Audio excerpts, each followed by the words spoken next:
Baiklah, Assalamualaikum warahmatullahi wabarakatuh. Perkenalkan, nama saya Nur Hadinda dengan NIM 2100269. Baiklah, pada kesempatan kali ini saya akan memaparkan materi terkait instruktur diklat dan sarana prasarana diklat. Untuk yang pertama yaitu mengenai instruktur diklat. A. Pengertian instruktur diklat. Instruktur dalam konteks diklat merupakan seseorang yang bertanggung jawab untuk mengajar dan melatih peserta dalam suatu program pelatihan dan kursus. Tugas utama seorang instruktur ialah mentransfer perubahan, keterampilan, dan pemahaman kepada peserta diklat agar dapat mencapai tujuan pelatihan yang telah ditetapkan. Adapun menurut para ahli yang pertama, menurut Zainuddin, instruktur diklat merupakan seorang yang memiliki pengetahuan, keterampilan, dan kompetensi dalam suatu bidang tertentu dan bertugas untuk mengembangkan, mengajar, melatih peserta pelatihan agar mereka dapat mencapai tujuan pelatihan yang telah ditetapkan. Kedua, menurut Michael W. Allen, menurutnya instruktur as facilitator in training. According to him, training instructor must create an interactive and supportive learning environment where participants are actively involved in the learning process. Sedangkan menurut Donald Kirkpatrick, training instructor must create an interactive and supportive learning environment where participants are actively involved in the learning process. Yang B, jenis-jenis instruktur diklat. Instruktur dapat memiliki berbagai peran dan spesialis tergantung pada jenis pelatihan dan kebutuhan organisasi atau lembaga pendidikan. Adapun jenisnya yang pertama yaitu instruktur akademik, ada dosen universitas, itu yang mengajar di universitas. Kedua, guru, yaitu instruktur ini mengajar di SD, SMP, ataupun SMA. Kedua, instruktur pelatihan korporat. Yang A, instruktur pelatihan internal, yaitu instruktur ini karyawan dalam perusahaan yang memiliki pengetahuan atau keahlian khusus. Yang B, instruktur pelatihan eksternal. Instruktur ini yaitu individu atau konsultan yang dipekerjakan oleh perusahaan untuk memberikan pelatihan kepada karyawan. Yang ketiga, instruktur diklat militer. Pertama, sersan instruktur. Itu anggota militer yang telah dilatih khusus untuk melatih rekrutan atau personal. Yang kedua, instruktur penerbangan. Instruktur yang melatih pilot. Yang keempat, ada instruktur olahraga. Yang A, pelatih olahraga.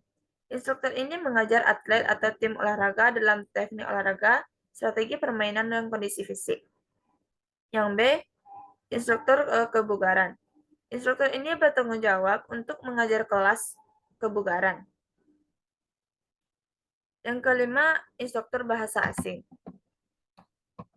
Instruktur ini mengajar bahasa asing kepada mereka yang ingin mempelajari bahasa baru untuk tujuan akademis, profesional, atau pribadi.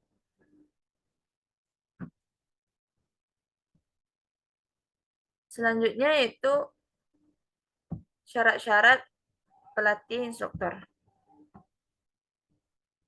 Syarat-syarat untuk menjadi seorang pelatih atau instruktur dapat bervariasi tergantung pada bidang atau jenis pelatihan yang diinginkan. Namun, ada beberapa syarat umum yang sering diperlukan untuk memegang peran ini. Yang pertama, knowledge and qualification. Instructor must have in-depth knowledge of the subject or skill to be taught, which may include formal education, certification, specialist training, or work experience relevant to the file. Kedua, communication skills. Communication skills are very important. To be able to explain concept clearly, respond to participant question, and communicate effectively so that participants can understand the material well. Number 3, teaching ability. This involves skill in planning and delivering training material in effective manner. This also includes the ability to design learning strategies that suit the needs of participants. Number 4, group management capabilities. In training involving group of participants must have the management skill to keep the class organized, deal with distraction, and create a positive learning environment.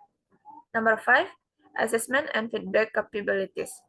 To be able to assess participant progress during training and provide constructive feedback to help them improve their performance.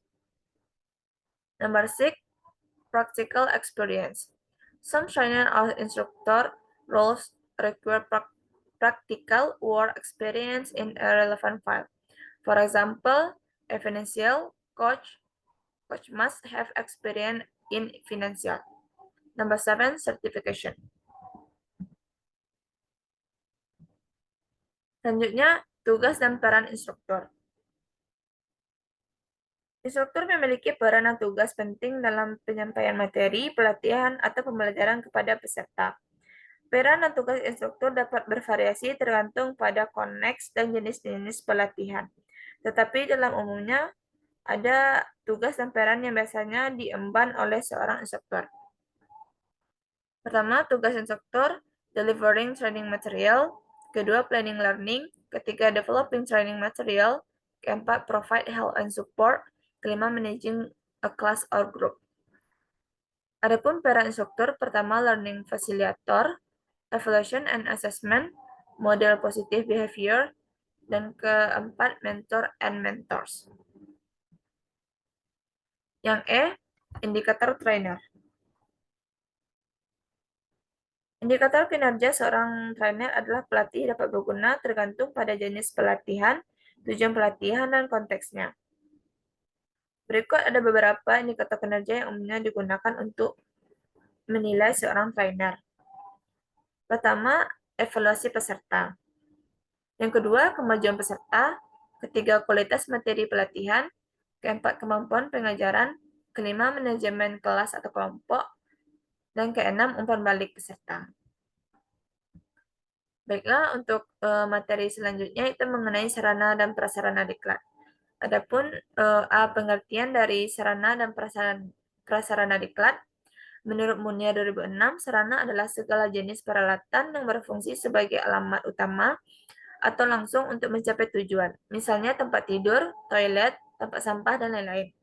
Sedangkan prasarana adalah merupakan seperangkat alat yang berfungsi secara tidak langsung untuk mencapai tujuan. Adapun fungsi sarana dan prasarana diklat. Sarana dan prasarana dalam diklat memiliki fungsi yang mendukung efektivitas dan efisiensi pelaksanaan pelatihan atau pendidikan. Pertama, tempat pembelajaran merupakan di mana tempat peserta pelatihan atau pendidik dapat belajar dan mengikuti materi pelatihan dengan nyaman dan fokus. B, fasilitas penunjang seperti ruang kelas, laboratorium, perpustakaan, dan lainnya. Yang C, perangkat dan alat pelatihan. Ini seperti alat-alat proyektor, komputer, perangkat lunak, dan lainnya. Yang D, tempat praktik lapangan. Seperti lokakarya, lapangan praktik. Yang E, fasilitas komunikasi. Sarana dan prasarana komunikasi seperti sistem audiovisual dan teknologi komunikasi untuk mendukung penyampaian informasi dan komunikasi antara instruktur dan peserta. Yang C, yaitu sarana dan prasarana yang dibutuhkan dalam penyelenggaraan diklat.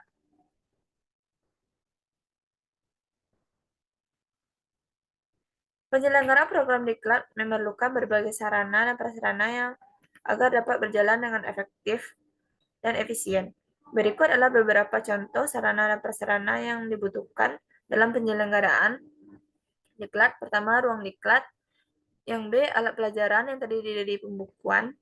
Yang C, media pendidikan. Yang D, bahan habis pakai untuk menunjang proses belajar. Yang E, perlengkapan lain yang diperlukan untuk menunjang proses pembelajaran. Yang D, pemeliharaan sarana prasarana ada 2 berdasarkan kurun waktu dan berdasarkan umur penggunaan. Berdasarkan kurun waktu, 1. Pemeliharaan sehari-hari. Pemeliharaan ini dilakukan setiap hari yang dilakukan oleh pegawai yang bertanggung jawab terhadap barang. Kedua, pemeliharaan berkala. Pemeliharaan ini dilaksanakan pada tempo tertentu, misal 2-3 bulan sekali. Sedangkan berdasarkan umur penggunaan,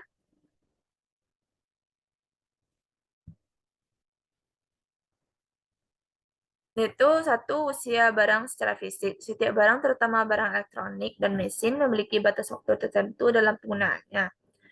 Yang kedua, usia barang secara administratif.